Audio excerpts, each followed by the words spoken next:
Today's lesson will be going over MyPlate and the different food groups. In previous lessons, we've gone over why it's important to have all the food groups on our plate. This is going to give us the most energy to complete the activities that we need to complete every day throughout the entire day.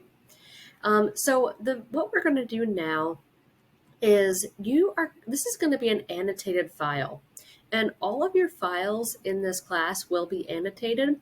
So previously you would have had to download the file, open it up in a Word document, put your answers on that Word document, and then upload it again.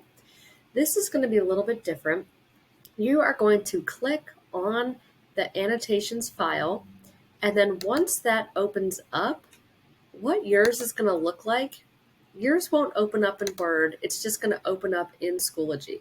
And then what you're going to do is add, you're going to click the plus button and then add what you want to add into the document.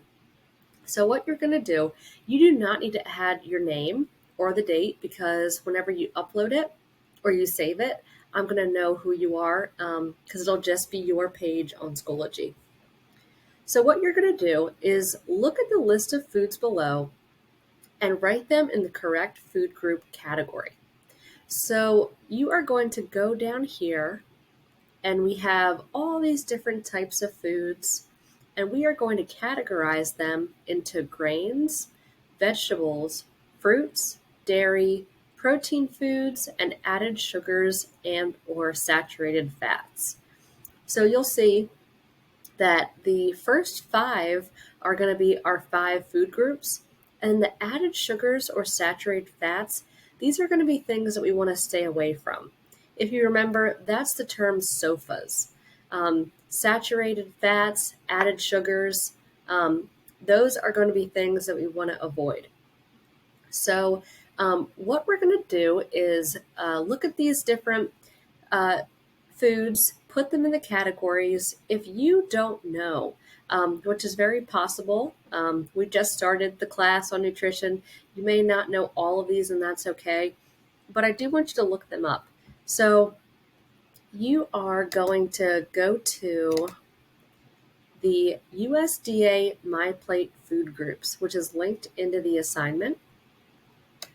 Go ahead and click on that. It's going to redirect you, say that's okay. And this is a really important website because this is all about MyPlate and the U.S. Department of Agriculture, which is who really gives us the information on MyPlate.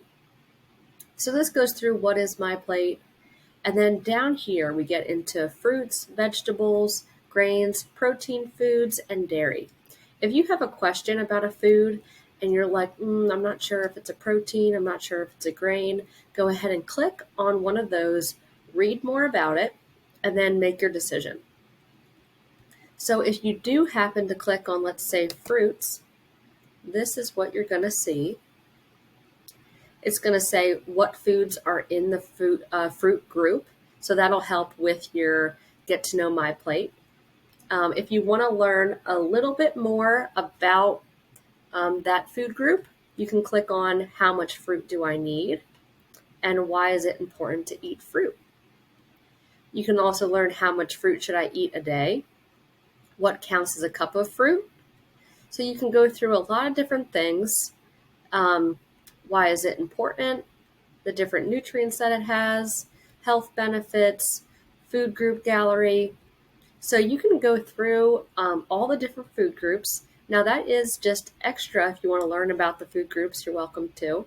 But really just use this website to finish up the Get to Know MyPlate food groups. So you are going to add all these different foods into the groups. Now on Schoology, once you're done, you can exit out of the assignment and your work will be saved. Now, it's kind of like a Google Doc, where if you do anything in Google, you can start it, stop it, and it'll still be saved when you come back. Same thing goes for this.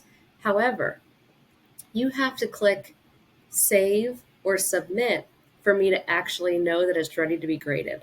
So if it's not saved or submitted, then I won't have it on my end that it's done to be graded. So that's where once the deadline comes around, make sure that you click save and submit. And then